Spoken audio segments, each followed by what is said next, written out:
আমরা এতদিন এই অ্যাপটাতে কাজ করছি, তাই না?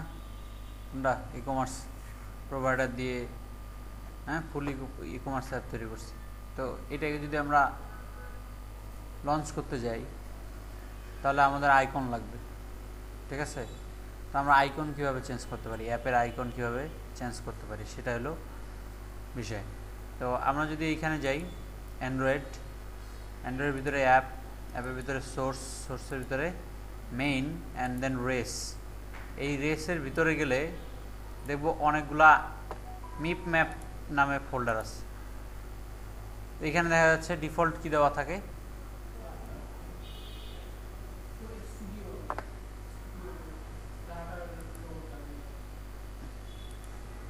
কারেক্ট, ফ্লাটারের লোগোটা দেওয়া থাকে।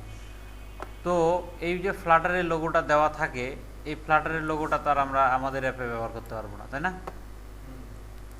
ঠিক এই কারণে এখন আমরা আমি একটা ডাউনলোড করলাম, এখান থেকে ফ্রি একটা ডাউনলোড করলাম। সো ওই আইকনটা আমার এখানে আছে, পিএনজি আকারে নিছি, ঠিক আছে? যেমন এই যে এই আইকন, ঠিক আছে? এটা একটু আচ্ছা থাক, এভাবে থাক, সমস্যা নেই। এখানে আমার অ্যাপ আইকন জেনারেটর নামে একটা appicon.co নামে একটা ফোল্ডার আছে, ওয়েবসাইট আছে। এই ওয়েবসাইটের মধ্যে আমি যদি ওইটাকে এনে পেস্ট করি, এই যেখানে কি করব, পেস্ট করব, এটা আনে এখানে পেস্ট করলাম। এখন আমার যেই ইয়ে দরকার, প্ল্যাটফর্ম দরকার, সেই প্ল্যাটফর্মে আমি টিক দেব। যেহেতু আমি এখন উইন্ডোজে করতেছি, তাহলে আমার অ্যান্ড্রয়েডে রাখি শুধু। আর এখানে সাপোজ আমি ইয়ার নাম এটাই রাখলাম, আইসি লঞ্চার। কি ছিল, ডট পিএনজি, তাই না?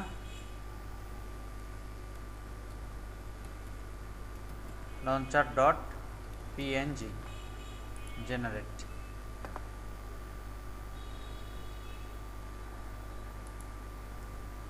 আচ্ছা, এখন আমরা খেয়াল করলে দেখতে পাবো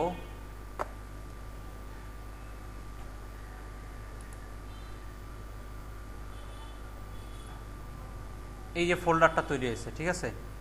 এটাকে যদি আমি এক্সট্রাক্ট করি, ওপেন করি আর কি, ঠিক আছে? ওপেন করলে দেখেন এখানে দুইটা ফোল্ডার আসছে আমার, একটা কি অ্যান্ড্রয়েড আর একটা আসছে অ্যাসেট এক্সএসএস। এটা হচ্ছে iOS এর জন্য, আর এটা হচ্ছে অ্যান্ড্রয়েডের জন্য। যদিও আমি iOS সিলেক্ট করি না, তারপরও আমাকে iOS দিয়ে দিয়েছে, ঠিক আছে? আচ্ছা, এখানে আমরা একটু এদিকে যাই, দেখি এটা কী অবস্থা। এটাকে একটু রান দিয়ে দিই।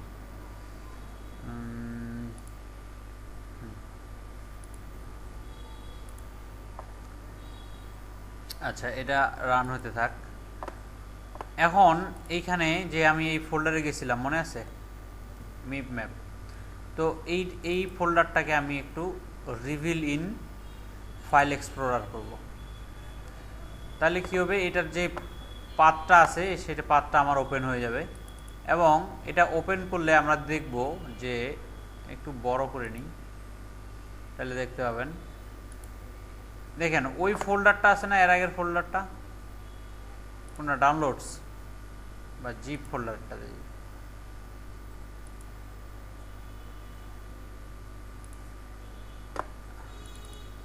এই দেখেন এইখানকার যা আছে আর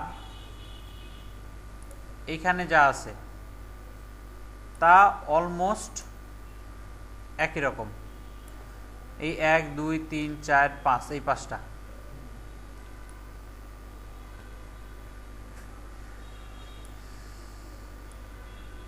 তো সিম্পলি কি করব, এই 5টা হচ্ছে যে ছোট, সবচেয়ে ছোটটার জন্য এটা, সবচেয়ে বড়টার জন্য এটা, ঠিক আছে? আইকনগুলা দেখলেন না একটু আগে? তো এই 5টাকে আমি সিলেক্ট করব, সিলেক্ট করে করে দেব ডিলিট। ঠিক আছে, আর এই পাশটাকে সিলেক্ট করে আমি কি করব, এই পাশটাকে সিলেক্ট করে বা কপি করি। আচ্ছা, আগে এক্সট্রাক্ট করে নিই, পুরো ঝামেলা করতেছে। ফোল্ডারটাকে এক্সট্রাক্ট করি। ওকে ওকে,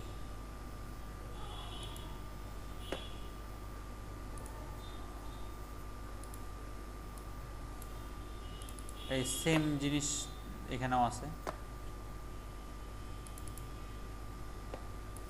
এই সবগুলাকে কি করব, নিয়ে আসবো কোথায়, এখানে, এখানে এনে ছেড়ে দেব।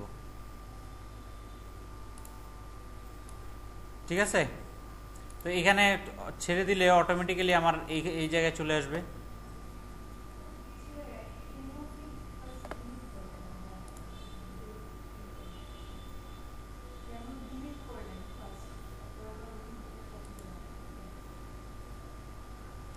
ডিলিট করলাম, ওই যে আগের ফাইলগুলো ছিল না, ফ্লাটারের আইকনটা ছিল না, ফ্লাটারের আইকনটা সরাই দিলাম। এখন দেখেন এটা কি আইকন হয়ে আছে,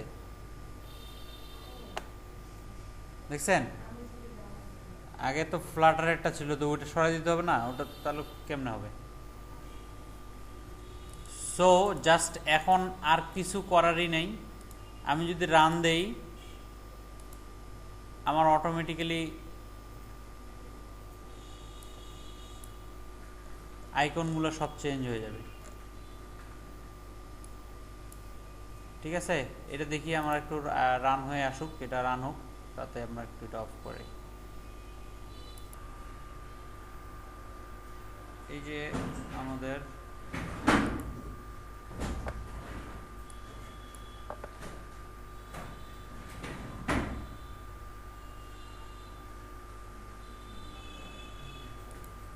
হ্যাঁ হয়েছে না,